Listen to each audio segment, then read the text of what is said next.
पुरुष दाएं हाथ में आ जाएं। सभी महिलाएं इस साइड में बैठ जाएं।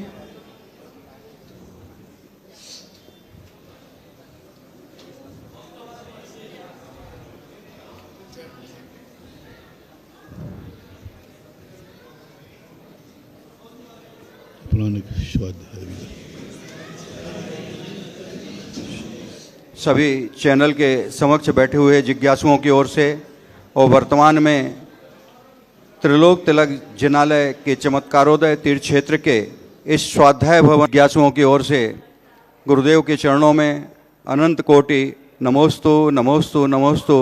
क्षुल्लक त्रय के चरणों में इक्षामि इक्षामि इक्षामि। आज का जिज्ञासा समाधान ऑनलाइन के माध्यम से परम पूज्य 105 क्षुल्लक श्री गंभीर सागर जी वर्णी महाराज के मुखारविंद से और समाधान तीर्थोद्धारक निर्यापक श्रोणमुनि पुंगव सुधा सागर जी महाराज के मुखारविंद से प्रारंभ हो रहा है। आप सभी मनोयोग बनाकर अपने व्यवस्थित होकर सुनने की कृपा करें।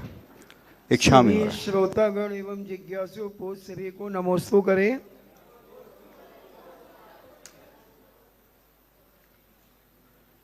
यशवंत जैन जीएसटी ऑफिसर ललितपुर से पूछते हैं, नमोस्तु महाराज जी। दुख दर्द में बिखरने की बजाय दुख दर्द में निखरने की कला हम सब श्रावक अपने अंदर कैसे विकसित करें? दुख जो होता है बिना कारण के नहीं होता। तो जब जितना हम दुख पर विचार करते हैं, इतना यदि दुखों के कारणों पर विचार किया जाए तो बिखरने की अखरना चालू हो जाएगा। जब हमारे जीवन में घटना घटती है तो हम टूट जाते हैं, लेकिन ये घटना क्यों घटती है इस पर हम विचार नहीं करते। अंजना के जीवन में आता है पद्म पुराण में, उसके जीवन में जब घटना घटी तो 22 साल तक जंगलों में, जब जंगल में थी, उस समय महाराज मिलने पर उसने एक ही बात पूछी। ये नहीं पूछा कि मेरा दुख कब दूर होगा, उसने यह बात पूछी कि मेरे लिए ये दुख क्यों आया है। जब उसको बताया गया कि पूर्व भाव में तुमने एक जिनेंद्र भगवान की प्रतिमा का अपमान किया था, आपसी कसाई के कारण, ईगो पॉइंट के कारण, मान के कारण, धर्म और धर्मात्मा का तुमने अपमान किया था, तब अंजना को ये पता चला तो वह बिखरी नहीं, निखर गई। उसने क्या बोला, मैंने धर्म और धर्मात्मा का अपमान किया था कसाय में। ओहो, तो ये 22 साल की सजा तो कम है। 22 साल की सजा तो बहुत कम है। मैंने धर्म और धर्मात्मा का अपमान किया कसाय से, तो 22 साल की सजा तो बहुत कम है। मुझे तो 22 सागर की सजा मिलना चाहिए। किसने मेरी सजा कम कराई है? क्यों हुई सजा कम हुई? बोलो। अब संकट का कारण पता चलने पर वो बिखरी के निखर गई। बिखरी नहीं, घड़ाई, रोई नहीं। उन्हें कहा बोलो कम सजा है, ये होता है निखार। इसलिए जब भी कोई दुख आता है तो हमें उसके कारण पर जाना चाहिए। हम दुख से भयभीत होते हैं, हमें विचार करना चाहिए। इस प्रश्न से सारे जगत के लिए जो आंसर आपको दिया अंजना का, सारे जगत के लोगों से मेरा कहना है कि धर्म और धर्मात्मा पर जब कभी तुम कोई भी कसाय भाव निकालोगे तो ध्यान रखना, ऐसा कष्ट आएगा कि तुम सहन नहीं कर पाओगे। लेकिन यदि सम्यक दृष्टि हो जाओगे तो उस कष्ट के माध्यम से आप अपनी जिंदगी में बिखरोगे नहीं, निखर जाओगे। इसलिए सम्यक दृष्टि जब निर्णय करता है तो कारण को खोजता है। वह दुख से नहीं डरता, कारण को खोजता है। कारण क्या है, उस कारण को पकड़ो। सम्यक दृष्टि शेर के समान होता है और मिथ्या दृष्टि कुत्ते के समान होता है। कुत्ते को यदि लाठी मारो तो वो लाठी को पकड़ता है जब तक उसे दूसरी लाठी फिर पड़ जाती है, क्योंकि दुनिया में लाठियों की कमी तो। और शेर को जब लाठी मारो तो वो लाठी को नहीं पकड़ता। ये लाठी कौन चला रहा है, सीधे उस पर झपटता है। तो शेर का नेचर है लाठी को क्या पकड़ना, लाठी वाले को पकड़ लो, लाठी बनना बंद हो जाएगी। तो निखरने के लिए श्वान नहीं शेर बनो।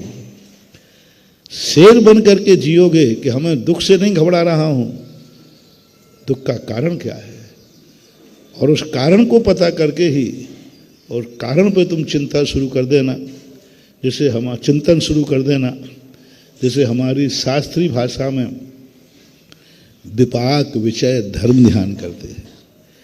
जो विपाक विचय धर्म ध्यान एक ऐसा मंत्र है जो कितने भी कष्ट आ जाएं हमें बिखरने नहीं देता, बल्कि निखरने का रास्ता प्रशस्त करता है।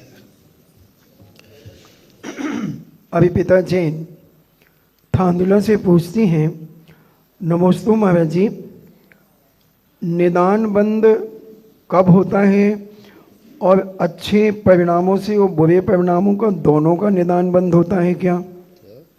निदान बंद कैसे होता है? अच्छे और बुरे परिणामों का दोनों प्रकार का निदान बंद होता है। निदान बंद का अर्थ होता है अच्छे कार्य करने का फल बुरा मानना। कार्य अच्छा किया है लेकिन फल बुरा चाहते हो। मजदूरी से पैसा कमाया है और मजदूरी से पैसा कमाते समय सोच रहा है आज पैसा आएगा मैं शराब खरीदूंगा। पैसा कैसा है? पसीने का है, मेहनत का है, एक नंबर। दुनिया में सबसे ज़्यादा एक नंबर का पैसा किसका होता है? मजदूर का। पसीने का पैसा होता है, इसमें कोई संदेह नहीं। लेकिन उसका विनाश क्यों होता है? वो अमीर क्यों नहीं बन पाता? ईमानदारी का पैसा है, पसीने का पैसा है, खून पसीने का पैसा है, मेहनत का पैसा है, लेकिन कभी उसकी समृद्धि नहीं हो पाती, क्योंकि वो मेहनत के पैसे से गलत कार्य करता है। मेहनत के पैसे, गलत पैसे से गलत करे। एक डाकू गलत पैसा कमाया और वो गलत कार्य करे तो उसके लिए निदान नहीं होता, क्योंकि वो तो पहले ही ये कार्य है। लेकिन अच्छा कार्य करके बुरा कार्य का सम्मान वो करना, जैसे रावण भगवान की माला फेर रहा है, नाम भगवान का ले रहा है, लेकिन उद्देश्य पाप करने का है, बुरे कार्य करने का है। तो बुरे कार्य करने के लिए जब अच्छा कार्य करता है और अच्छे कार्य के बदले बुरा कार्य चाहता है, उसको बोलते हैं निदान बंद।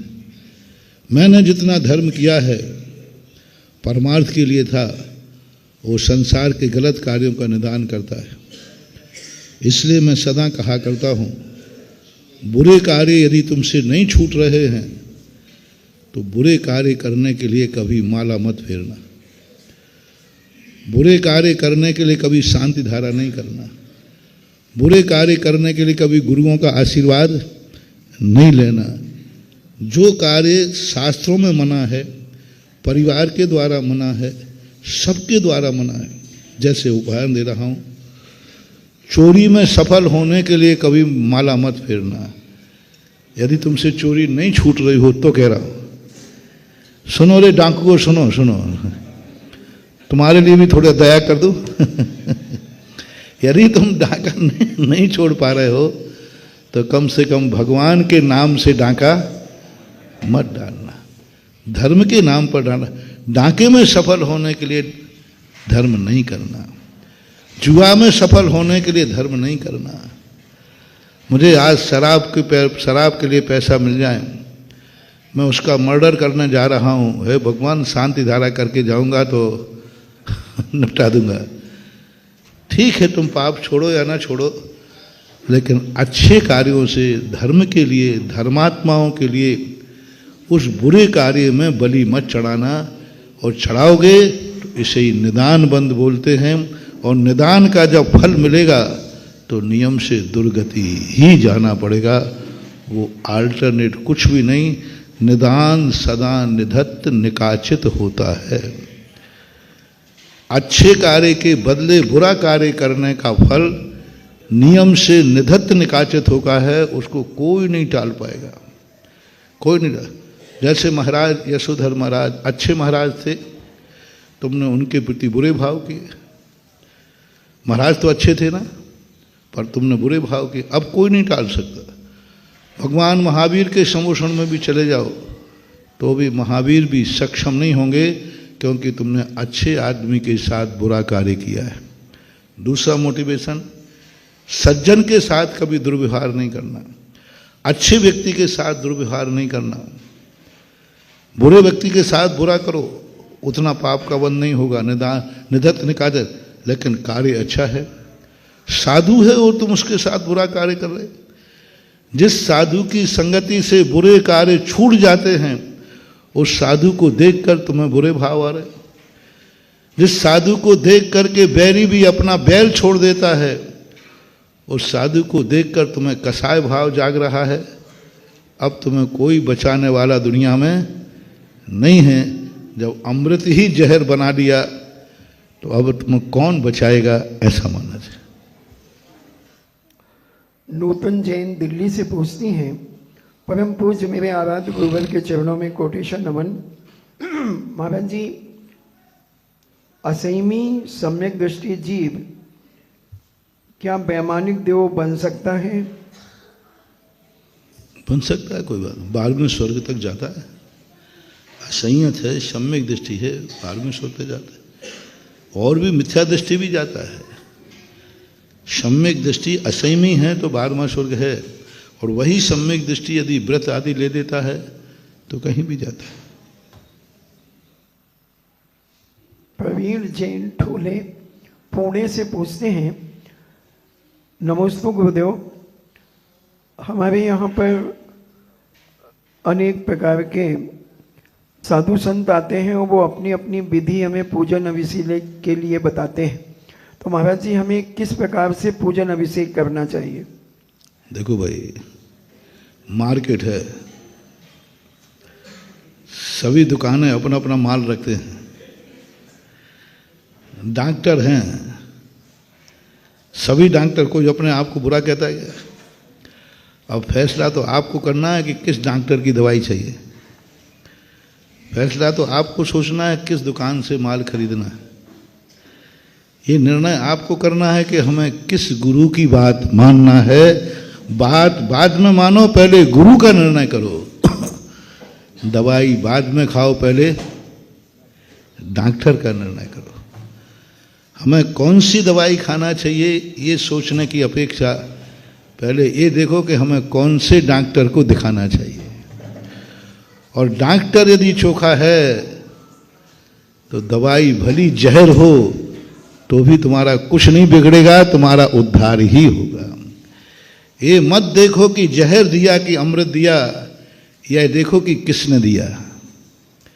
जय विष्णु भुजंतो वेज्यो पुरुषो न मरण मुव्यादि। पूज्यवर कुंद भगवान कहते हैं, तुम ये मत देखो कि जहर में क्या दिया जा रहा है, जहर दिया जा रहा है अमृत, तुम इतना देखो कौन दे रहा है। यदि सच्चा वैद्य दे रहा है तो जहर भी पीने में तुम्हारा विनाश नहीं होगा। पहले गुरु की पहचान करो। हमारे शास्त्रों में रत्नकरण श्रावकाचार्य में पूज्यवर समंतभद्र महाराज ने पहले निर्णय किया कि तुम्हें कौन सी बात मानना है। इस झगड़े में मत पड़ो, पहले निर्णय करो तुम्हें गुरु कौन सा पसंद है। गुरु यदि तुमने पसंद कर लिया फिर कोई चिंता नहीं है। गुरु यदि सच्चा होगा तो आड़म ताड़म गुरु वचन, और गुरु यदि खोटा है भैया तो अमृत भी पियोगे तो भी तो पहले गुरु निर्णय करो किसकी बात तुम्हें अच्छी लग रही है। रेपुटेशन देखो, परखो। आजू बाजू और किसी ने दवाई खाई हो तो पूछ लो भैया इनके अस्पताल में डॉक्टर मरीज गया तो लौट के भी आया है कि नहीं? हाँ, पूछा करो। जब तुम्हें दुविधा की बात आए तो थोड़ा सा आजू बाजू पूछो कि और कहीं इन महाराज की बात, इन महाराज की विधि चली है उस मंदिर में, तो उस मंदिर का क्या हुआ, वो मंदिर का कैसा हुआ, वहाँ की समाज का क्या हुआ, वो सारी पता करो। अरे एक व्यापार करते हो तो आजू बाजू पूछते हो कि भाई इस व्यापार का आजू बाजू दुकान में क्या स्थिति चल रही है। एक किसी रिश्तेदार को ढूंढते हो तो गांव में आजू बाजू पूछते हो भैया इनकी रेपुटेशन क्या है। और जन्म जन्म के लिए गुरु बनाया जाता है, थोड़ा आजू बाजू पूछा करो, थोड़ा उसकी सियार देखा करो कि क्या रेपुटेशन है। चतुर्मास का श्रीफल चढ़ाने के पहले उसके पहले के चतुर्मास का पूरा पता कर लिया करो कि जहाँ चतुर्मास हुआ था वहाँ के लोगों को क्या लग रहा है, क्या हाल चाल है, क्या कान पकड़ के बैठे हैं कि भैया निपट गया। पता करना चाहिए। साधु के साथ में साधु को दिखने के पहले साधु का गुरु पता करो, साधु के पहले साधु का खुद चर्या पर देखो, फिर जहाँ इसके पहले चतुर्मास हुआ है, जहाँ से बिहार हुआ है, वहाँ की जानकारी लोग भैया पिछले साल आपके यहाँ चतुर्मास हुआ, कैसा रहा, कैसा महसूस हुआ, क्या आपको अभाग्य लगा, क्या ऐसा लग रहा है कि द्वारा चतुर्मास मिल जाए तो अभाग्य हैं। और यदि कोई ऐसा कह देवे फिर कोई विचार मत करना, फिर तो चतुर्मास होना ही है, चाहे आकाश से करना पड़े चाहे पाताल एक करना पड़े। और यदि वो कह देवे अरे भैया चातुर्मास कैसे निकला है, और भैया अब तो दोबारा यदि वो आएंगे भी ना तो हम बिहार का श्रीफल चढ़ाएं तो फिर यदि वो साधु तुम्हें बुला के भी कहे कि मेरा चतुर्मास करा लो तो चतुर्मास नहीं कराना चाहिए।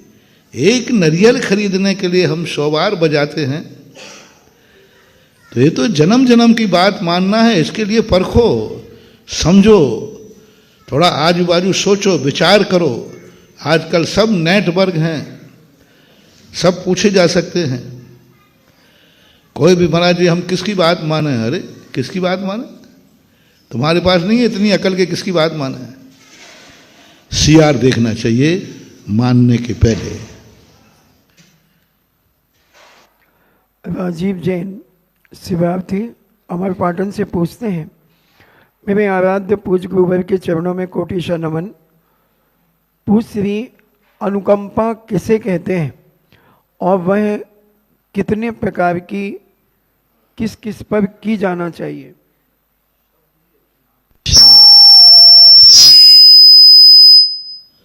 समासांत शब्द है अनु धन कंप।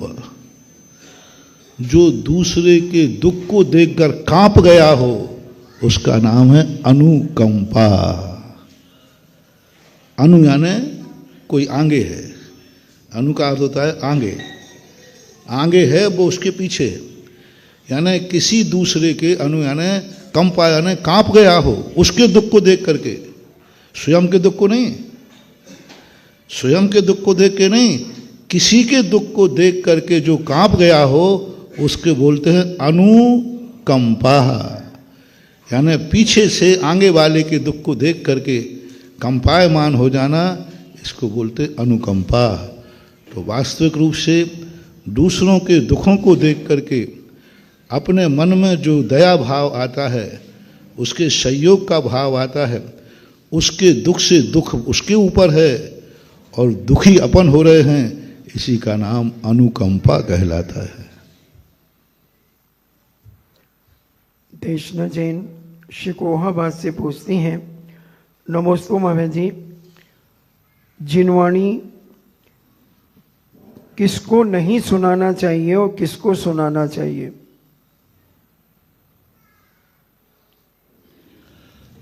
अनुग्रहार्थम। जिनवाणी के उपदेश के 2 रूप होते हैं। एक सामान्य रूप होता है जो किसी को लक्ष्य करके नहीं सुनाना चाहिए। जो समझदार होंगे वो समझ जाएंगे। सामान्य लोगों के लिए, जैसे हमने एक दिन कहा था, बहु यदि उद्दंड है, बहु यदि झगड़ालू है, तो बहू कितनी भी गलती करे कभी बहू को नहीं समझाना चाहिए। उसके समझाने का एक ही तरीका है, बिटिया को समझाओ, बिटिया को डांटो, और हो सके तो बिटिया की गलती नहीं होने पर भी झूठा आरोप लगा दो, तूने ये काम क्यों किया, थप्पड़ मारो। और कब मारना, जिससे बहू देख रही हो। समझदार बहू होगी तो समझ जाएगी कि ये गलती नंदबाई ने तो की ही नहीं, फिर नंदबाई को डांट क्यों पड़ी। वो समझ जाएगी कि सासू नंदबाई को नहीं डांट रही है, उसके बहाने। जैसे उदाहरण दिया था पुलिस वाले अंदर कमरे में बैठ करके एक पुलिस वाला दूसरे को जम के मारता, कोई मारबूर नहीं रहा वहाँ, और बाहर तो वो बाहर वाला बैठा और देख अंदर एक सुधर रहा है, ये चिल्ला रहा है ना, तो इतने में वो कबूल कर लेता है। तो कभी कभी उपदेश सीधा नहीं दिया जाता, कोई कथा सुनाई जाती है, कोई कथा के बहाने सुनाया जाता है। जैसे एक व्यक्ति था, वो कहीं भोजन करने गया ससुराल आदि में, तो सबने सारा भोजन परोस दिया। अब लेकिन वो परोसने वाला पापड़ परोसी में पापड़ रखे सामने, अब पूरा भोजन हो गया। अब सीधे तो मांग नहीं सकता, तो भाई पापड़ लाओ। तो वो बार बार रोटी लेके आए, पूरी लेके आए, एक और ले ली। बोले भाई अब बहुत हो गया, तू बैठ जा, एक कहानी सुन। बोले एक बार मैं कहीं एक रिश्तेदारी में गया, वहां इतना बड़ा सांप निकला, इतना बड़ा सांप निकला, इतना बड़ा सांप निकला, यहां से जहां तक पापड़ रखे है। तो अरे अरे पापड़ तो परोसे ही नहीं। अरे मूर्ख, मैंने तो उसी पापड़ के लिए कहानी सुनाई है।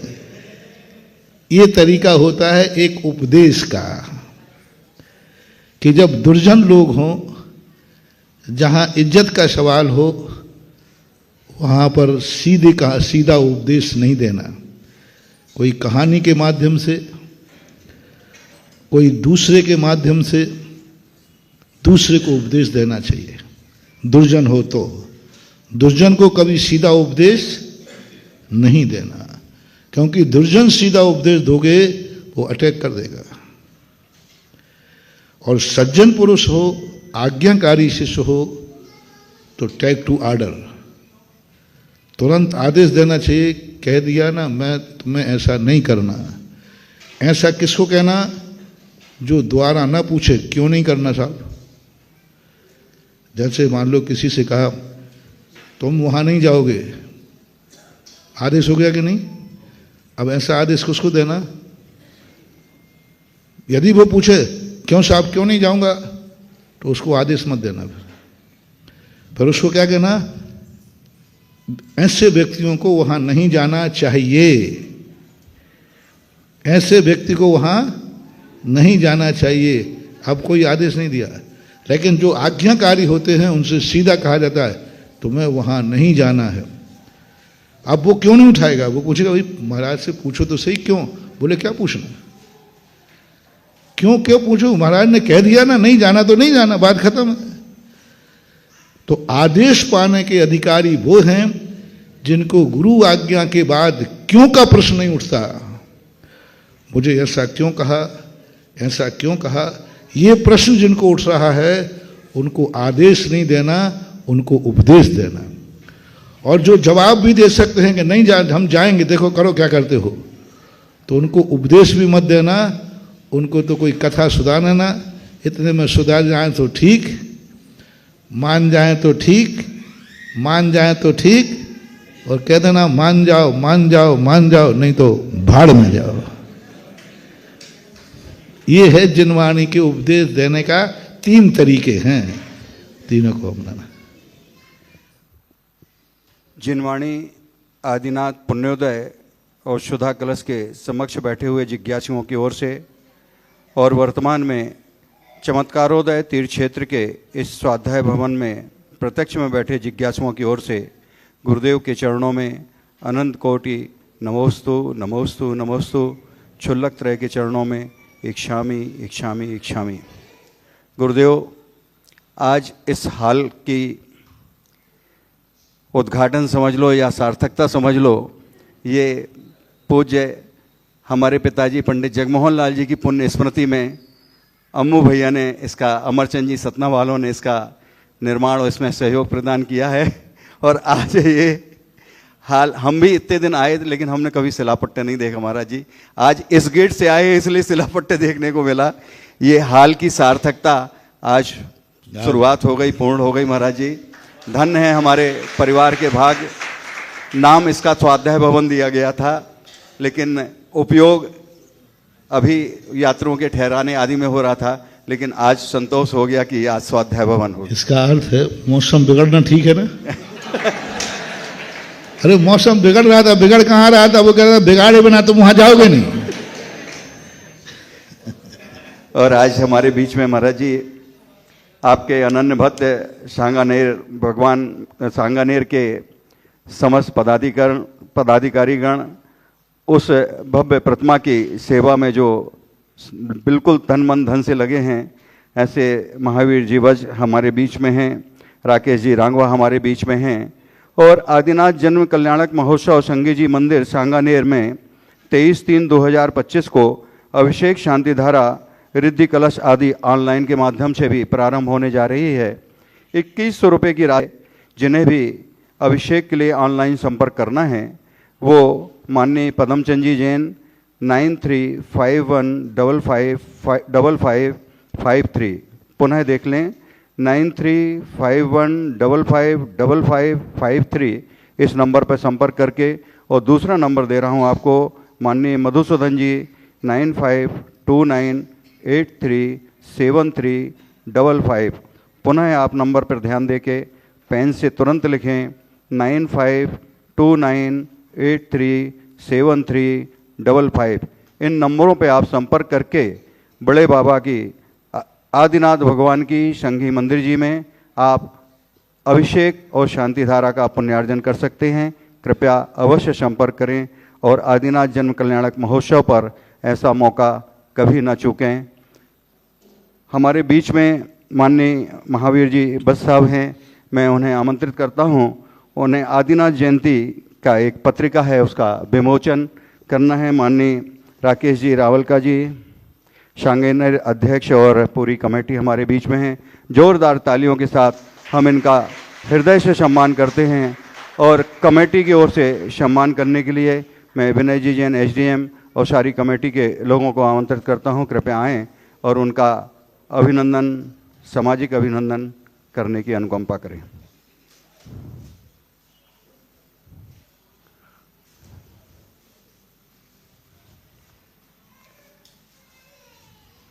डॉक्टर साहब आ जाएं, जीजा जी आप आ जाएं, पंडित गोपीचंद जी आ जाएं। जोरदार तालियों के साथ।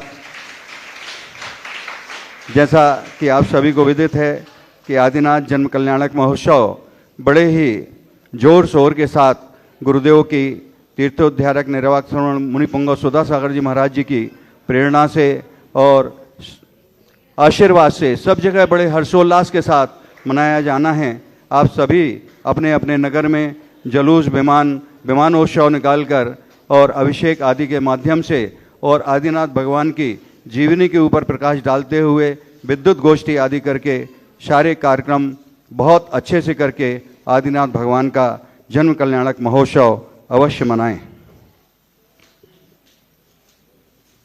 और मैं प्रश्न के लिए भी आमंत्रित करता हूं माननीय महावीर जी बस साहब को, और इसके पश्चात शेखर जैन कल्याणोदय तीर्थ क्षेत्र कमेटी नसीराबाद से हमारे बीच में हैं।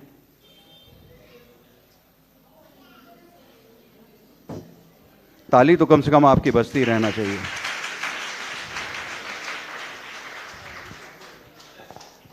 शेखर जी जैन, कल्याणोदय तीर्थ क्षेत्र कमेटी, परम पूज्य नसीराबाद। निर्यापक श्रमण मुनि पुंगव श्री सुधासागर जी महाराज के चरणों में त्रिवार नमोस्तु नमोस्तु नमोस्तु। सुल्लभ जी के चरणों में इच्छामी इच्छामी इच्छामी। महाराज जी सामान्य ये आदिनाथ जयंती 23 मार्च को जो मनाने जा रहे हैं उसको किस रूप में और बढ़ाएं जिससे कि आगे और। देखो, तीर्थंकरों का कोई भी कार्यक्रम, महान आत्माओं का कोई भी महोत्सव हम जितने बार मनाएंगे तो उनको तो इससे कोई फर्क नहीं पड़ता, लेकिन उनका महोत्सव मनाना अपने महोत्सव के लिए बीजारोपण होता है। महान आदमियों की खुशी में, महान आदमियों के अच्छे कार्यों को हम जितना प्रसारित करते हैं उतना हमारे अंदर भी अच्छे बनने का गुण मिलता है। आदिनाथ जयंती को हम जितने रूप में सारे भारत में जितना प्रचार प्रसार कर सकें उतना करना चाहिए। आज का युग, आज का सोच, आज का जो स्वरूप चल रहा है दुनिया के हर चीज को ऐतिहासिकता दी जा रही है, हर चीज को प्राचीनता पर तोला जा रहा है। आज होड़ लग गई है कौन कितना प्राचीन है, तो हम लोग महावीर तक दौड़ पाए। लेकिन आज आदिनाथ की जो जयंती है, आदिनाथ का झंडा लेकर, आदिनाथ का बैनर लेकर, आदिनाथ का नारा लेकर के सारी जैन समाज को इतना दौड़ना है कि भारत की सीमा पार करके विदेश तक दौड़ना है।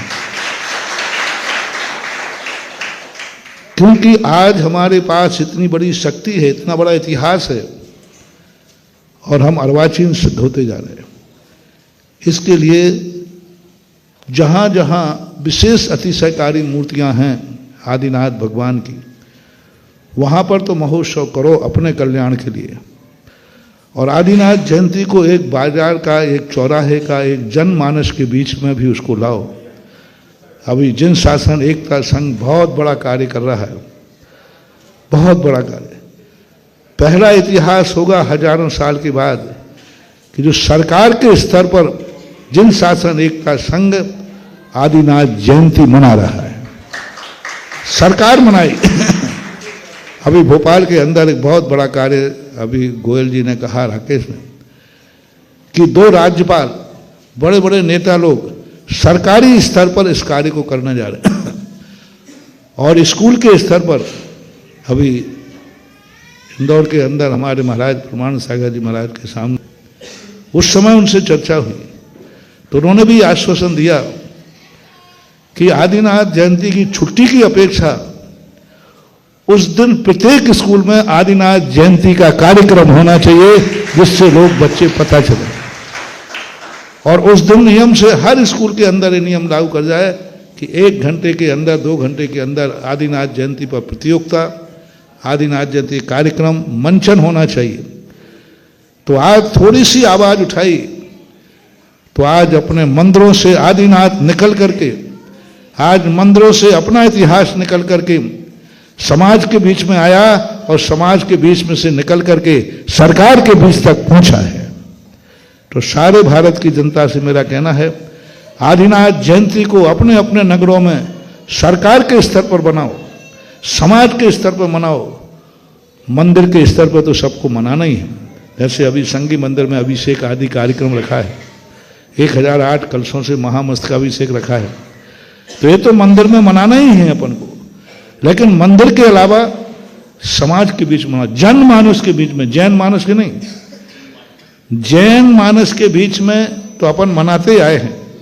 जैन मानस की अपेक्षा जनमानस के बीच में आदिनाथ जयंती को मनाना है। आदिनाथ जयंतियों पर अजैनों को बुलाओ, चौराहों पर कार्यक्रम करो और जनमानस के साथ साथ सरकार के साथ मनाओ। आदिनाथ जयंती पर कोई ना कोई कार्यक्रम सरकारी नेता को बुला के बनाओ, कलेक्टर ऑफिसर को। इनके आने से इतिहास जुड़ता है। जहां जहां राजधानियां हैं, मेरा कहना है हर आदिनाथ जयंती पर जितनी राजधानियां हैं, हर राजनीति में राजधानी जहां पर जैन समाज है, इतना अच्छा कार्यक्रम करे कि उस आदिनाथ जयंती पर मुख्यमंत्री होम मिनिस्टर का आना अनिवार्य हो जाए। एक ऐसा माहौल बनाओ, ऐसे एक समाज को करो, क्योंकि नेता भीड़ को देख के आता है। उससे कहना कि आज हमारे यहाँ 25,000 लोग इकट्ठे हो रहे हैं, नेता कहे अच्छा तो फिर जरूर आऊंगा। और आदिनाथ जयंती पर जितने जहां जो नेता हो, जिला स्तर है तो जिला स्तरीय, राजधानी है तो राजधानी स्तरीय, आज बहुत बड़ी जैन समाज की जिम्मेवारी है कि एक इतना बड़ा प्राग इतिहास लेके बैठे हैं, और आज वो प्राग इतिहास मंदिर तक सीमित रह रहा है। और मंदिर का इतिहास ज्यादा दिन तक नहीं चलता, क्योंकि वो भक्तों के साथ ही खत्म हो जाता है। लेकिन जो इतिहास भक्तों से निकलकर राष्ट्र में, राजनीति में, सरकार के कागजों में पहुंच जाता है, वह इतिहास कभी मृत को प्राप्त नहीं होता, क्योंकि सरकार के रजिस्टर में पहुंचा हुआ नाम, सरकार के कागजों में जो नाम पहुंच जाता है, जो इतिहास मिल जाता है, वो ऐसे ही पक्का होता है, ऐसे ही पक्का होता है जैसे मकान की रजिस्ट्री का कागज पक्का होता है। तुम कितना भी लेन देन कर लो, लिखा पढ़ी करो, लेकिन मकान का पक्का कागज कब माना जाएगा? जब सरकार की ठीक लग जाए। इसी प्रकार अपने इतिहास को सरकारी कागजों तक भेजो, जिससे कागज भेजने पर ये इतिहास फिर कभी समाप्त नहीं होगा।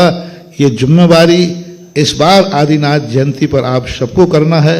और जन शासन एकता संघ पूरी ताकत से जुट गया है, और ये इस वर्ष का इसी साल बना है, वो इस साल का एक पहला कार्यक्रम बड़ी सफलता ऊंचाइयों पर कर रहे हैं।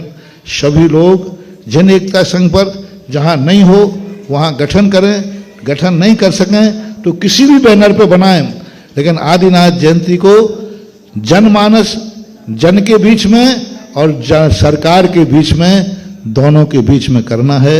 यह आज का संदेशा है। 23 मार्च आदिनाथ जयंती। राजस्थान सरकार ने भी सभी स्कूलों में इसी तरह का 10 से 23 मार्च का आयोजन रखा है। बहुत अच्छा। सरकार के जहां जहां प्रांत है सभी लोग, अभी टाइम है कितने टाइम है? 5-6 दिन है। हाँ, तो और भी जहां करना हो, जो जिला स्तरीय है, तहसील स्तरीय पे कराओ, वहां तहसील स्तर तहसीलदार को बुलाओ और आदिनाथ जयंती पर ध्वजारोहण कराओ मंदिर में, स्कूल में। हाँ, 2 दिन है तो 2 दिन के अंदर कराओ। कहीं भी कोई चौराहा मिले वहां ध्वजा लीजिए, आदिनाथ जयंती के ध्वजारोहण, आदिनाथ जयंती की फोटो के सामने दीप पूजन, और भी कार्यक्रम। जो संभागीय स्तर है वो संभाग, जिसका जो स्तर जहां बन रहा हो, सबको ये कार्य करना है सरकारी स्तर पर। जो कलसा भी किससे करेंगे शांति धारा, उसका क्या महत्व रहेगा? उसका महत्व यही है कि ऐसे महोत्सवों पर जब हम किसी व्यक्ति से जुड़ते हैं, किसी की खुशी में किसी की व्यक्ति से जुड़ने पर हमें वही चीज मिलती है जैसे बारात में लौट के आओ तो गिफ्ट मिलती है। वैसे कार्यक्रम में जाओगे तो जाओ और आओ, लेकिन आप रिश्तेदारी में जाते हो, सामान्य जाते हो तो लौट के क्या मिलता है? कुछ नहीं मिलता है। लेकिन किसी की खुशी में जाओ बारात आदि में, तो इसी प्रकार आदिनाथ जयंती की जन्म जयंती पर तुम अभिषेक करोगे और प्रतिदिन अभिषेक करते हो, तो प्रतिदिन अभिषेक ऐसे ही मिलेगा जैसे रिश्तेदारी में जा रहे हैं, आओ साहब, जाओ साहब, ठीक, चाय पानी करो, पधारो साहब। और वही यदि तुम महोत्सव में उनके कार्यक्रम में जाओगे तो लौट के कुछ गिफ्ट लेके आओगे। इसी प्रकार जब किसी तीर्थंकर का कल्याणक होता है, उस कल्याणक पर तुम भगवान का अभिषेक करोगे तो कोई ना कोई भगवान की तरफ से ऐसी गिफ्ट मिलेगी जो जीवन को परिवर्तित कर देगी। आज इस तीर्थ पर तीर्थ के ही पदाधिकारियों द्वारा जो आज सांगानेर से चलकर हमारे इस तीर्थ पर, छोटे से तीर्थ पर आए हैं, ऐसे पुण्यात्मा जी वो शरद जी, राकेश जी राव का, महावीर जी राव का, प्रेमचंद, महावीर प्रसाद, अजय, अंकित बज सांगानेर और शेखर शिरता, यश ब्यूटी नसीराबाद, इन्हों के द्वारा आज भगवान की शांति धारा करके इस जीर्णोद्धार के लिए एक आधारशिला रखते हुए 1,11,000 रुपये की राशि दी है।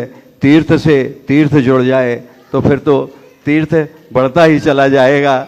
ऐसी परम भावना के साथ इन्होंने आज तीर्थ के लिए अपनी चंचला लक्ष्मी का उपयोग किया है। जोरदार तालियों के साथ इनका हृदय से अभिनंदन करते हैं। और अगली जिज्ञासा के लिए श्री गोपीचंद जी जैन, बहुरीबंद।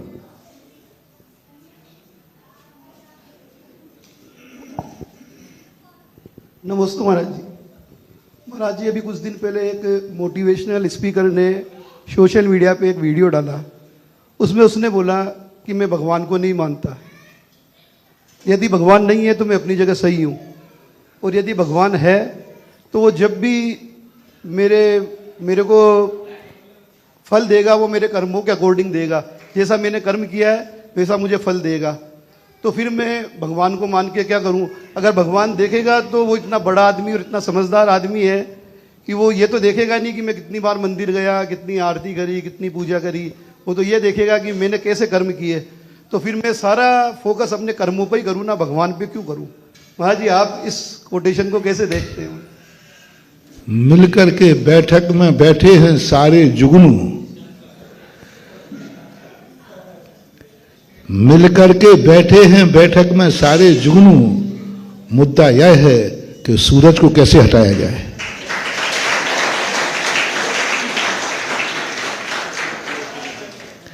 मिलकर बैठे हैं बैठक में सारे जुगनू, मुद्दा यह है कि सूरज को कैसे हटाया जाए।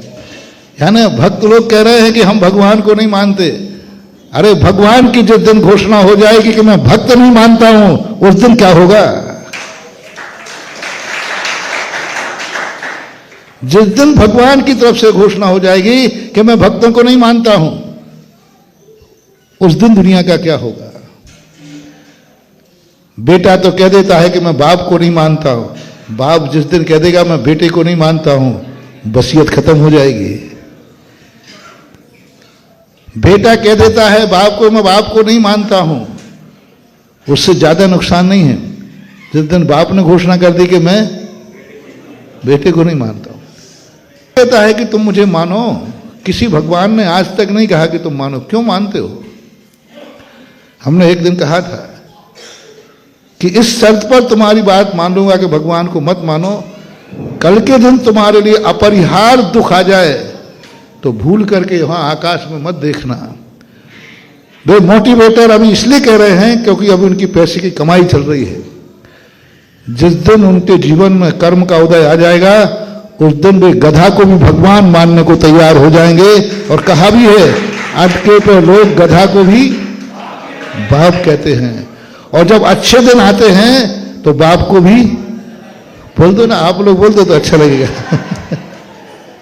जब बच्चों के छोकरों के अच्छे दिन चलते ना तो बाप को भी क्या कह देते हैं? गधा। और जब अटक जाए तो गधा को भी बाप कह देते हैं। तो ये मोटिवेटर तो करते रहते हैं, क्योंकि ये नया पैटर्न छोड़ना। आजकल क्या चल गया है, क्या सत्य है क्या असत्य, इस पर विचार नहीं किया जाता। कुछ ऐसा वाट्सएप पे दो, कुछ ऐसा मोटिवेशन दो जिससे हर व्यक्ति कहे ये कुछ नया है। अब लोग सोचते अच्छा ये व्यक्ति भगवान को नहीं मानता, वो बड़ा बहादुर है। हाँ, लोग क्या कर रहे हैं, मैंने एक बार एक व्यक्ति से पूछा तो बोले भाई बने तेरे से मेरे कभी झगड़ा हुआ नहीं, मेरा आमना सामना भी नहीं हुआ, फिर तू बुराई क्यों निकालता मेरी? बोले महाराज आपको मालूम नहीं है, आपके नाम की बुराई निकालने के बाद सारे लोग कहते हो ओहो कितना बहादुर है सुधा सागर के संबंध में।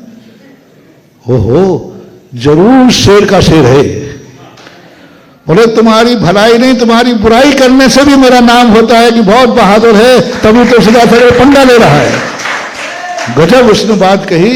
मैंने महाराज जी मेरी आपसे कोई बुराई नहीं, कुछ नहीं, लेकिन आपकी बुराई करने से हमारी बहादुरी पता चल जाती है।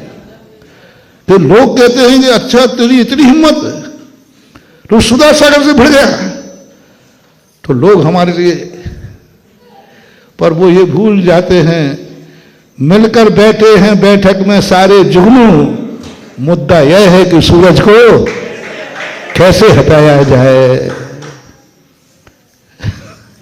बस यही है भगवान कभी नहीं कहता कि तुम मुझे मानो, क्यों मानते हो? भगवान ने कभी नहीं कहा। भगवान तो इस दुनिया से चले गए, सिद्धालय में क्यों बुलाते हो? क्योंकि हमारी पड़ी है। सूरज कभी नहीं कहता है कि तुम जागो, सूरज कभी नहीं कहता है तुम देखो। सूरज ने कब कहा है? वो तो कह रहा मेरा निकलना काम है, मैं निकल रहा हूं। तुम कहो कि सूरज निकलने के बाद मैं नहीं उठूंगा, कर ले सूरज, मेरा क्या कर लेगा? और सूरज से कह दो, हे सूरज मैं तुझे नहीं मानता हूं, तुम आ जाएगा तो भी मैं नहीं उठूंगा, कर ले क्या करना। सूरज कहता उठाने आ कौन रहा है, काहे को चिल्ला रहा है? मैं उठाने कब आ रहा हूं तेरे कि तू कह रहा है कि मैं नहीं उठूंगा। तो यही प्रकार है, भगवान कभी कहते ही नहीं, धर्म कभी कहते ही नहीं। और भगवान तो यही कहता है। अभी गजब की चीज समंत भद्र महाराज ने ऐसे ही लोगों को जवाब दिया कि हे भगवान, आपने किसी को कुछ नहीं कहा, आपने तो सामने वाले को यही सिखाया है अच्छा कर्म करो। भगवान इसलिए दुनिया में नहीं है कि वो हमारी अपनी पूजा करा, भगवान इसलिए दुनिया में नहीं है कि वो हमें मनवाना चाहता है। भगवान also milestone, also sign board है। भगवान वो यही तो कह रहा है, अच्छा कर्म करोगे अच्छा होगा, बुरा कर्म करोगे बुरा होगा। ये बताने के लिए भगवान है, मानने के लिए तो भगवान ने कहा ही नहीं। लोग यही तो परिभाषा नहीं समझ पा रहे। लोग समझ रहे हैं कि भगवान मानने की चीज है। नहीं, भगवान को नहीं मानना है, भगवान की बात मानना है। ये मोटिवेशन कह देना। भगवान यही कह रहा है कि तुम अच्छा कर्म करो, वो कहने के लिए है, मनवाने के लिए नहीं है। यही तो उन्होंने बताया कि भगवान सुपार्श्वनाथ भगवान की स्थिति में कहा कि हे भगवान, आपने जो उपदेश दिया यही बताया कि ऐसा करने वाला ऐसा होता है, इससे ये होता है, इससे ये होता है। तो अब बताने वाला भी यदि बुरा लगता है मोटिवेटर को, यदि सड़क के किनारे साइन बोर्ड को भी कहता है मैं साइन बोर्ड को नहीं मानता हूं, चलो रे सुनो रे, बहुत अच्छा प्रश्न है, उन मोटिवेटर को बता देना मैं भी कोई कम मोटिवेटर नहीं हूं। फर्क इतना है, फर्क इतना है, फर्क इतना है, फर्क इतना है, वो पैसे के लिए करता है और हम उद्धार के लिए करते हैं। फर्क इतना है कि वो व्हाट्सएप इसलिए डालता है कि अधिक से अधिक लोग शेयर करें, जिससे व्हाट्सएप पे हमारा कमीशन आए, और मैं इसलिए डालता हूं कि अधिक लोग सुने और अपना कल्याण करें। कह देना उनको कि एक व्यक्ति ने कहा साइन बोर्ड लगा था माल के, और वो चिल्ला मैं साइन बोर्ड को नहीं मानता हूं, और चला गया। वही वो मैं सुनाता हूं। एक पीडब्ल्यूडी वाले ने एक बोर्ड लगा दिया, बोर्ड लगा था सामने आगे खतरा है, यहां से ना जाएं, पुलिया टूटी हुई है, गड्ढा है। तो सामने वाला कहता है मैं इन बोर्डों को नहीं मानता हूं, मैं इन बोर्डों को नहीं मानता हूं। उसको मालूम नहीं है सरकार लगा देती है बोर्ड बेफालतू का, मैं कितना चैंपियन हूं गाड़ी चलाने वाला। और वहां जाकर देखा तो बहुत बड़ी खाई थी, उसकी हवा खिसक गई। तो लौट के वापस आ रहा था, तो वो जो पीडब्ल्यूडी ऑफिसर था वो मेरे जैसा होगा कि जिसे मालूम है कि ये लोग, कई लोग ऐसे आएंगे जो ये कहेंगे मैं साइन बोर्ड को नहीं मानता हूं। तो उसने पीछे जब वो लौट के आ रहा था तो पीछे बोर्ड पर लगा दी था अब आइए कल ठिकाने।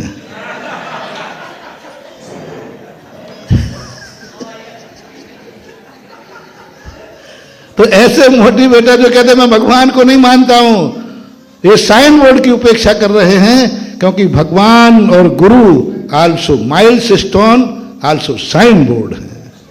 अब माइलस्टोन की जो उपेक्षा करेगा, साइन बोर्ड की जो उपेक्षा करेगा, आगे क्या होगा? साइन बोर्ड ना गाड़ी। ये गलत भ्रम फैला दिए गए हैं। साइन बोर्ड ना गाड़ी है, साइन बोर्ड ना सड़क है, साइन बोर्ड ना ड्राइवर है। भगवान सड़क नहीं है जिस पर हम चल जाएंगे, भगवान गाड़ी नहीं है जिस पर बैठ करके हम चल जाएंगे, भगवान ड्राइवर नहीं है जो तुम्हारी जिंदगी चला देगा, भगवान ड्राइवर नहीं है जो तुम्हारी जिंदगी चला देगा, भगवान सड़क नहीं जिस पर हम चल जाएंगे,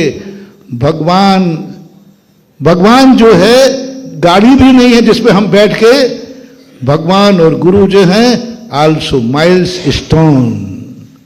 जो साइड में खड़े होकर बताते हैं ये रास्ता इधर गया है, ये रास्ता इधर गया है। अब इसको जो नहीं मानता है उस मोटिवेटर को क्या कहोगे, उससे पूछ लेना।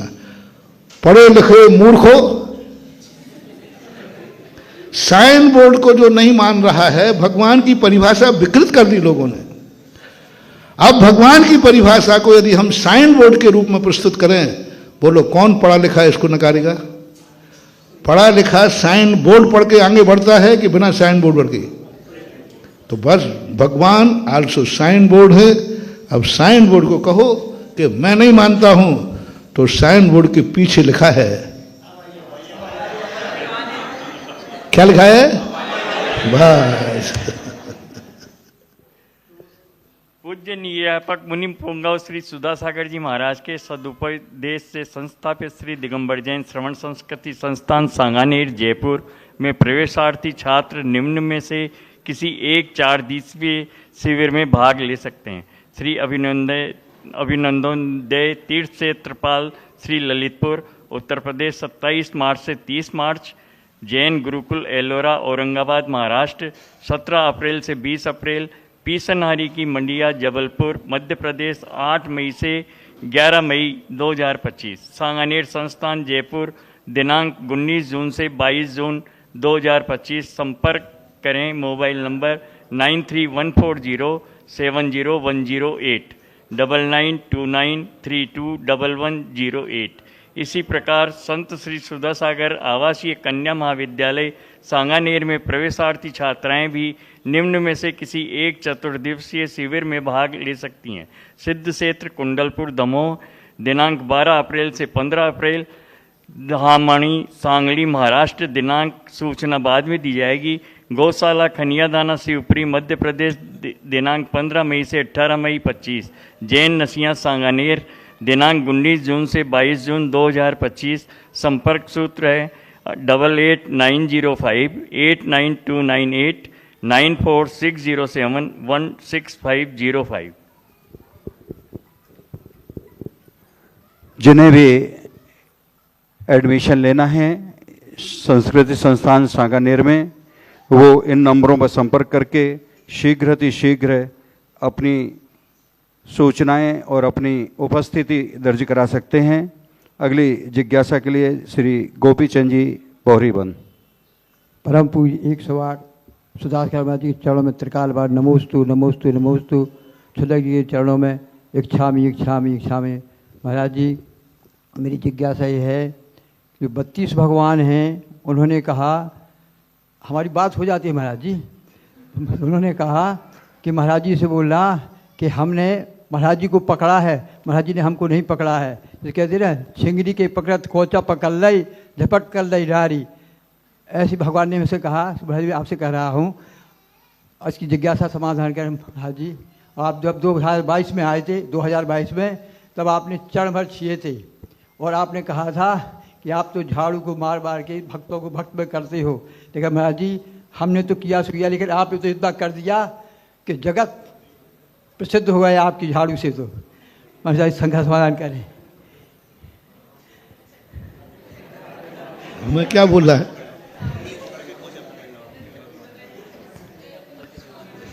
अब भगवान का तो हमारी हिम्मत है नहीं कि उंगली पकड़ कोचा पकड़े, उन्हीं ने जरूर हमारी उंगली पकड़ के कोचा पकड़ लो। और भगवान पकड़ते हैं तो हम भाग्यशाली हैं कि दुनिया ने न पकड़ के भगवान ने पकड़ा है। महाराज जी, आप त्रिकालदर्शी हैं, तो कैसे आप हो गए त्रिकालदर्शी? महाराज जी, हम त्रिकालदर्शी नहीं हैं, हम त्रिकाली विचार करते हैं। भगवान त्रिकालदर्शी है और हम त्रिकाल विचारक हैं। किसी कार्य करने के पहले हम तीनों काल पर विचार करते हैं। ऐसा कार्य अतीत में कभी हुआ है कि नहीं हुआ?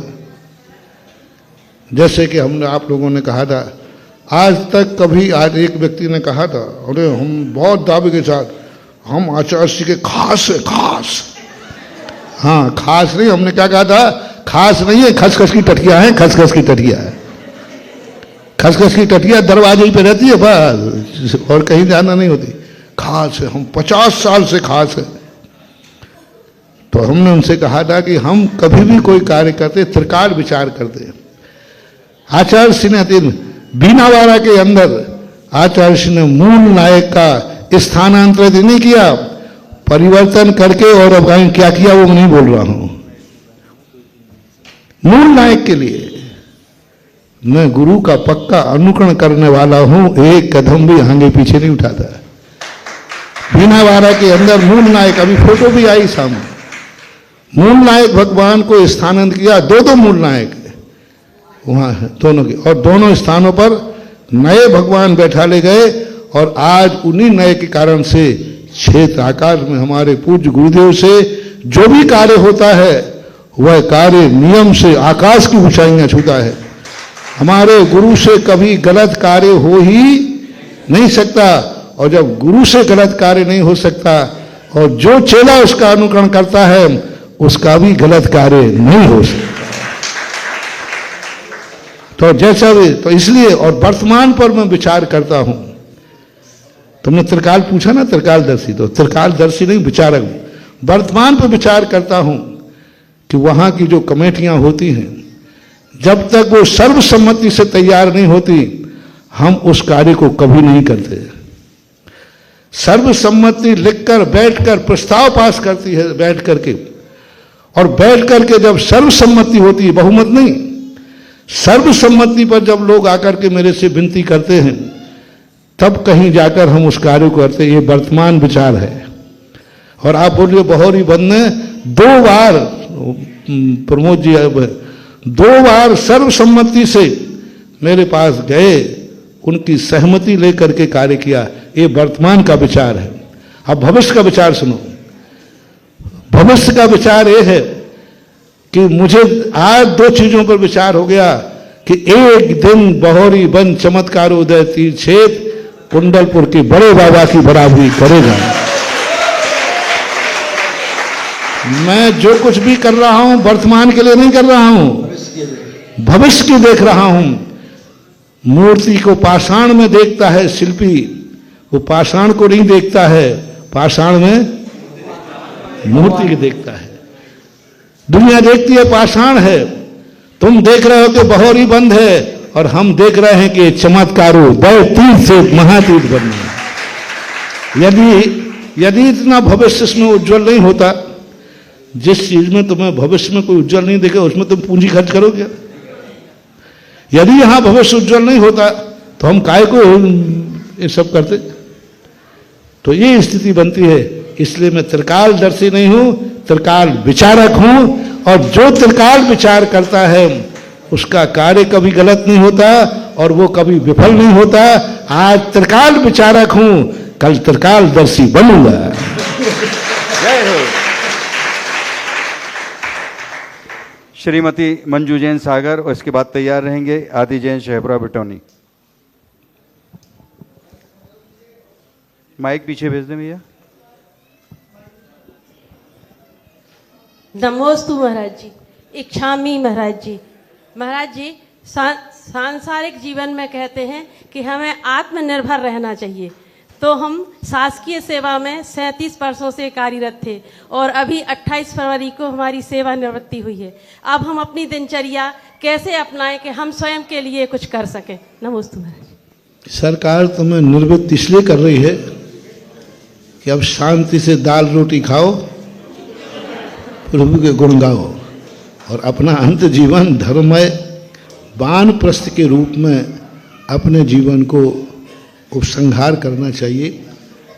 सारी चीज़ों के विकल्प छोड़ करके अब रेस में नहीं दौड़ना है, अब जिंदगी की स्लो रेस चालू करना है।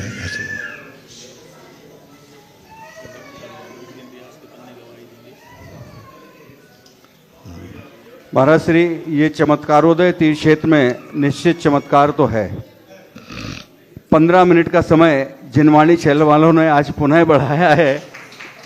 जिज्ञासुओं के चेहरे की उठापटक जिनवाणी चैनल तुरंत देख लेता है, और वो उठापटक को देखते हुए तुरंत समय को बढ़ा देता है, ताकि जिज्ञासु हमारे कभी भी निराश ना हो पाएं।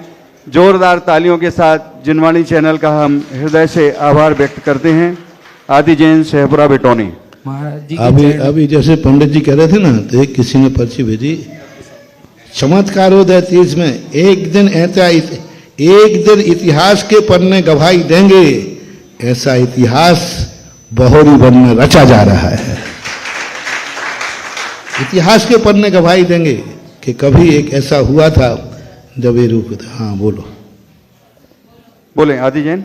महाराज जी के चरणों में बारंबार नमोस्तु नमोस्तु नमोस्तु। त्रैछुल्लक महाराजों के चरणों में इच्छामि इच्छामि इच्छामि। महाराज जी, मेरा प्रश्न है कि आज की युवा पीढ़ी अभिषेक पूजा से इतर होकर मानवता की सेवा को धर्म मानती है। इस परिस्थिति में हम किसे सही धर्म माने? तो अभिषेक पूजन कौन सा भगवान का धर्म है? ये भी तो मानवता की सेवा है। ये मानवता की सेवा का अर्थ ये नहीं है कि हम दूसरे में ही लगे रहें। भगवान का अभिषेक इसलिए नहीं किया जाता है। एक व्यक्ति ने कहा, महाराज जी हम नशा मुक्ति अभियान चला रहे हैं, उस अभियान के कारण हमें अभिषेक आदि का समय नहीं मिलता। मैंने कही वही तो मैं चला रहा हूँ, तुम थ्योरी कर रहे, हम प्रैक्टिकल कर रहे। बोले नहीं महाराज, आप तो अभिषेक का नियम दे देते हो। अरे मैंने कहा अभिषेक का नियम यही है कि मुझे विश्वास है जो सुबह से भगवान का अभिषेक का लोटा उठाएगा उसकी जिंदगी में हाथ में शराब की बोतल नहीं आएगी। क्या यह नशा मुक्ति अभियान नहीं है? नशा मुक्ति अभियान है, तरीका है ये। तुम थ्योरी करते हो, हम प्रैक्टिकल करते हैं। तो अभिषेक पूजन आदि करना भी वही मानवता के अंग हैं। अभिषेक करने से कोई भगवान नहीं बनता, लेकिन अभिषेक करने से शैतान इंसान बन जाता है। यही तो मानवता है। साधु की संगति में इसलिए नहीं आना कि तुम्हें संत बनना है। साधु की संगति में आने से व्यक्ति मानव बन जाता है, कभी दानव नहीं बनता। इसलिए चंदा दीदी, प्रभा दीदी। परम पूज्य निर्यापक मुनि पुंगव श्री सुधा सागर जी के चरणों में कोटिशाह वंदन। समस्त साधुओं के चरणों में नमन नमन। महाराज श्री समाचार के अंतर्गत श्री कुंद भगवान ने कर्ता कर्म अधिकार में कहा है, मिच्छत्तम पूर्णदुभियम जीव जीवम तयो अन्नानम अविरत जोगो मोहो कोहा दिया इमे भावा। महाराज श्री जो मिच्छत्तम पूर्णदुभियम, ये मिथ्या दो प्रकार का जीव और अजीव रूप कैसा है? आप इसे। जीव मिथ्यात्व कहलाता है भावात्मक। अजीव मिथ्यात्व के दो भेद हैं, एक कर्म रूप और एक नौ कर्म रूप। नौ कर्म रूप अनायतन माने जाते हैं, उनको नौ कर्म रूप पुद्गल बोलते हैं। और पुद्गल कर्म के उदय से व्यक्ति मिथ्या दृष्टि होता है। तो ये अचेतन मिथ्यात्व दो प्रकार का, और चेतन मिथ्यात्व 5 प्रकार का है। कल बताई थी, अज्ञान, विपरीत, संशय, एकांत और वैनिक। ये 5 प्रकार का जो मिथ्यात्व है ये सचेतन है, ये परिणामकृत है, विचारात्मक है। जो परिणाम और विचारात्मक परिणाम है उसे जीव मिथ्यात्व मानना, और कर्म का उदय और षड अनायतन जो हैं इसे अजीव मिथ्यात्व मानना। सभी की अपेक्षा ऐसे जीव अजीव का जहाँ कथन आवे तो इस प्रकार की विवक्षा बनाना चाहिए। श्वेता जैन, मोदी, जबलपुर। मुनि श्री सुधा सागर महाराज जी बारंबार नमोस्तु। त्रैचुल्लक जी को इच्छा में महाराज श्री, मेरी जिज्ञासा है, भरत चक्रवर्ती दिग्विजय यात्रा करने के लिए गए थे, वहाँ पर चारण रिद्धि मुनि महाराज को आहार दान दिया था। आहार दान देने के पश्चात जब भेजने गए तो वहाँ पर मुनि महाराज ने श्री और ह्रीम वृद्धि का आशीर्वाद दिया था। इसका अर्थ क्या है? नमस्ते।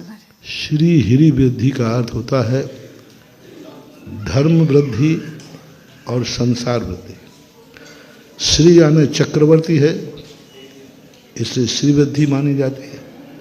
और श्री का अर्थ होता है ज्ञान, और ह्रीम का अर्थ होता है धर्म। ह्रीम शब्द जो है वह अपने आप में सिद्ध भगवान वाचक होता है। पंच बीजाक्षरों में आता ना, अरहंत भगवान का हिराम बीजाक्षर है और सिद्ध भगवान का हिरीम बीजाक्षर है। तो हिरीम जो बीजाक्षर है ये सिद्ध स्वरूप है, यानी आपको इस सारी लक्ष्मी प्राप्त होने के बाद आपको सिद्ध रूपी लक्ष्मी की प्राप्ति हो। तो श्री हिरी इस प्रकार के आशीर्वाद वचनों में आता है और ऐसी चर्चाएं रहती हैं। श्वेता जैन मोदी जबलपुर, इसके बाद तैयार रहेंगी हितांशी शेहपुरा बिटौन। निर्यापक श्रवण महाराध्य गुरुवर श्री सुधा सागर जी महाराज के चरणों में बारंबार नमोस्तु नमोस्तु नमोस्तु। क्षुल्लक तरह के चरणों में बारंबार इक्षामी इक्षामी इक्षामी और सभी भैया जी को वंदना। महाराज जी, मेरा प्रश्न यह है कि आलोचना पाठ और प्रतिक्रमण दोनों में से कुछ एक कर सकते हैं या दोनों में अंतर है कुछ? प्रतिक्रमण जो होता है वो एक नियम लिए हुए नियत व्रतों का होता है और आलोचना पाठ एक भावनात्मक होता है, अविरति को भी करना चाहिए। आलोचना पाठ में व्रतों का वर्णन नहीं है, आपकी क्रियाओं का वर्णन है। प्रतिक्रमण में क्रियाओं का वर्णन नहीं है, व्रतों का वर्णन है। वहाँ पर व्रत शुरू होते हैं, 12 व्रत होते हैं, उनका वर्णन है, क्रियाओं का वर्णन नहीं है। लेकिन आलोचना पाठ में व्रतों का वर्णन नहीं है, क्रियाओं का वर्णन है। जैसे लिखा है, नदियन बिच चीर धुआए कोशन के जीव मराए, बिन देखे जहा बुहारी आदि। तो ये क्रियाओं का वर्णन है। जो दैनिक क्रियाएं हैं उन क्रियाओं में क्या दोष लगते हैं आलोचना पाठ में होता है, और प्रतिक्रमण पाठ में इन क्रियाओं का वर्णन नहीं होता है। प्रतिक्रमण में जो व्रत हैं उन व्रतों के नाम से उन व्रतों में कहीं दोष लगाया हो तो उनका वर्णन होता है। प्रतिक्रमण एक नियत व्रत का होता है जिसमें पुनः वापस लौटा जाता है। प्रतिक्रमण का अर्थ है जिस व्रत को हम छोड़ के लौट गए हैं उसमें पुनः लौट के आओ, और आलोचना पाठ का अर्थ है लौटना नहीं है, सावधानी बरतो।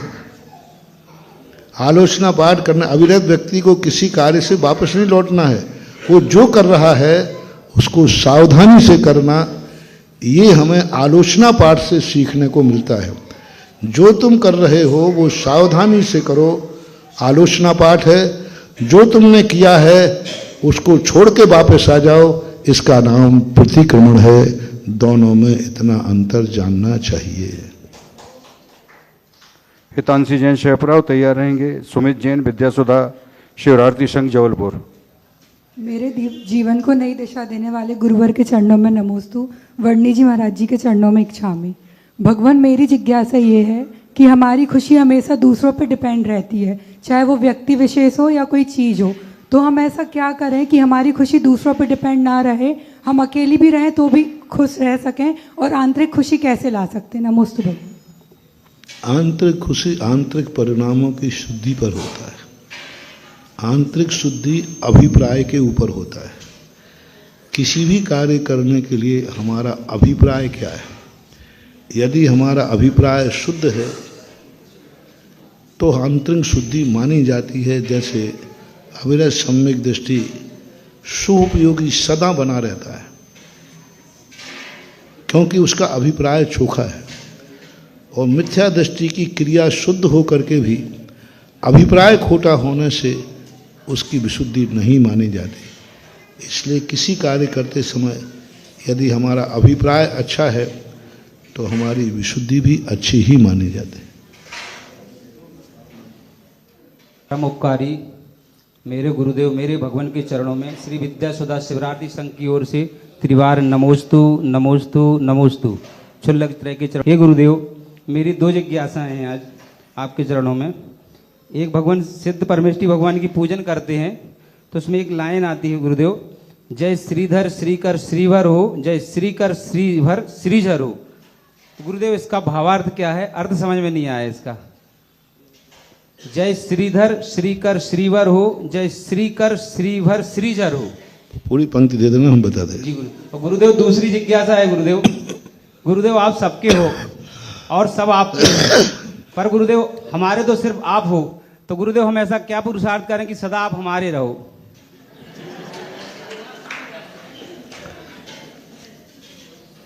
मैं तो तुम्हारा हो नहीं सकता, लेकिन तुम मुझे अपना जरूर बना सकते हो।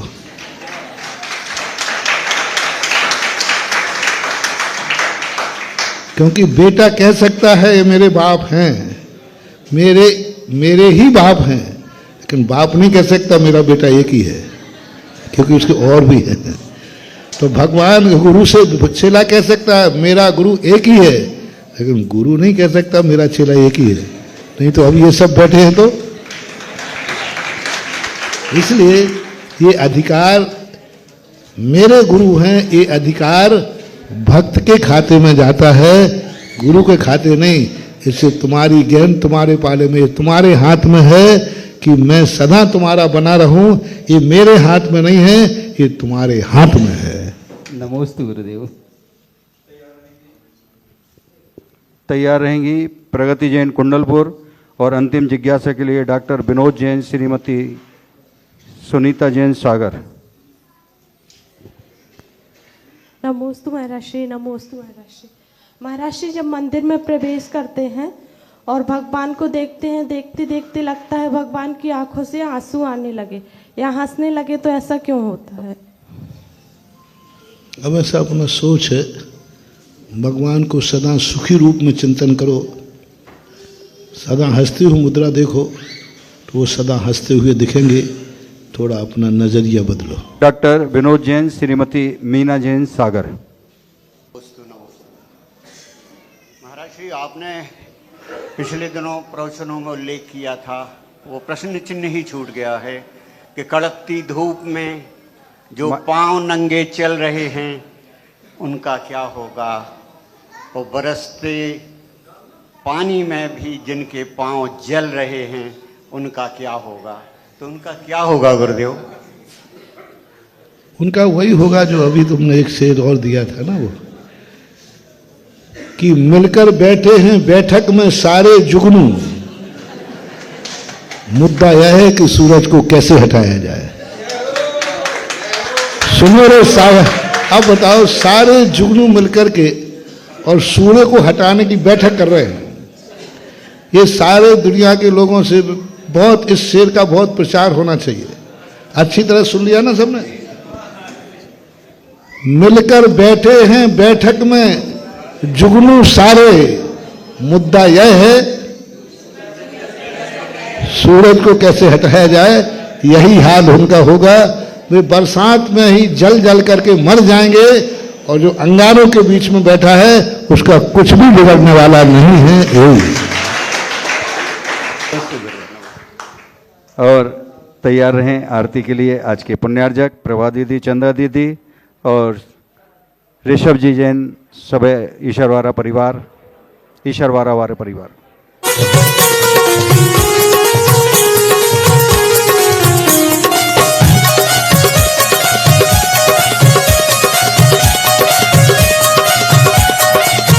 सुधा सागर की गुण आगर की शुभ मंगल दीप सजाए के मैं आज उतारूं आरतियां। सुधा सागर की गुण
मैं तो जपता रहूं सुधा सागर नाम, मैं तो जपता रहूं सुधा सागर नाम, मैं तो जपता रहूं सुधा सागर नाम, मैं तो जपता रहूं सुधा सागर नाम।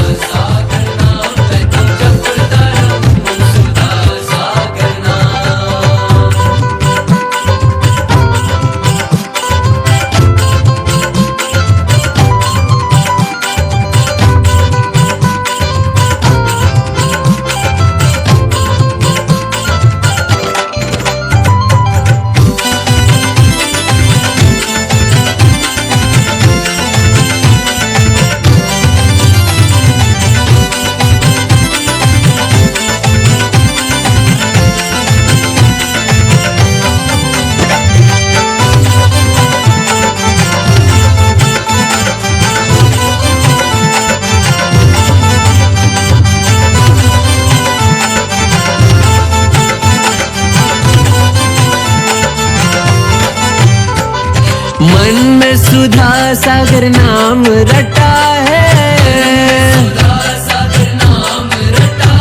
अरे मेरे गुरु की क्या प्यारी छटा है,